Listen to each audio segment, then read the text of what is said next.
పూరా local. Ramayanam serial వస్తుంది అంటే రోడ్లు నిర్మానుష్యంగా మారేది.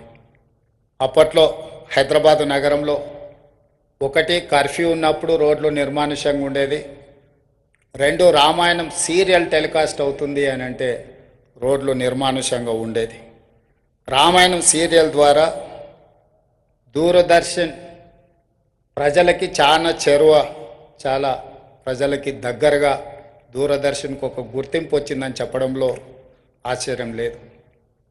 40 సంవత్సరాల క్రితమే కాదు, మన కోవిడ్ వచ్చి ప్రపంచమంతా స్తంభించిపోయినప్పుడు ప్రజలందరూ మళ్ళీ రామానంద్ సాగర్ తీసిన రామాయణాన్ని చూసి ప్రపంచంలోనే వరల్డ్ రికార్డ్ క్రియేట్ చేసింది Ramayanam at the time of Covid. అట్లాంటి కుటుంబం నుంచి మూడవ తరం రామానంద్ సాగర్, మోతీ సాగర్, ఈరోజు ఆకాష్ సాగర్ ఈ మూవీ తీయడానికి ముందుకు వచ్చి ఒక అద్భుతమైన దృశ్యకావ్యాన్ని తీస్తున్నందుకు వారిని అభినందిస్తున్నా.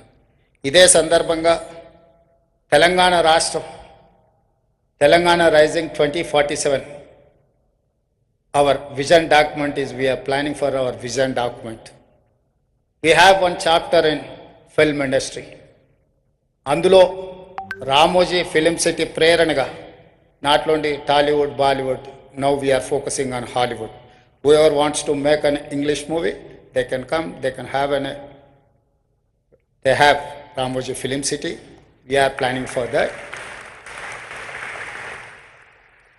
భవిష్యత్ ప్రణాళికలో 2035కి తెలంగాణ రాష్ట్రం $1 trillion ఎకానమీ, 2047కి $3 trillion ఎకానమీని తెలంగాణ రాష్ట్ర ప్రభుత్వం ఏదైతే ప్రణాళికలు రచిస్తుందో అందులో సినిమా ఇండస్ట్రీకి ఒక ప్రత్యేకమైన చాప్టర్ ఉంటుంది. ఆ చాప్టర్లో రామోజీ ఫిలిం సిటీ స్ఫూర్తిగా ప్రణాళికలు రచిస్తున్నాం. మా ఆలోచనలు, మా విధానం తప్పకుండా టాలీవుడ్, బాలీవుడే కాదు హాలీవుడ్ కూడా హైదరాబాద్లోనే షూటింగ్లు జరిగే రోజు వస్తుంది. తప్పకుండా ఈ భాగవతం పార్ట్ 1 గొప్ప సక్సెస్ కావాలని, దేశంలోనే అద్భుతమైన సినిమాగా రాణించాలని, ఇక్కడ షూటింగ్ పూర్తి స్థాయిలో జరిగే క్రమంలో రాష్ట్ర ప్రభుత్వం వైపు నుంచి కూడా సంపూర్ణమైన సహకారం ఉంటుంది.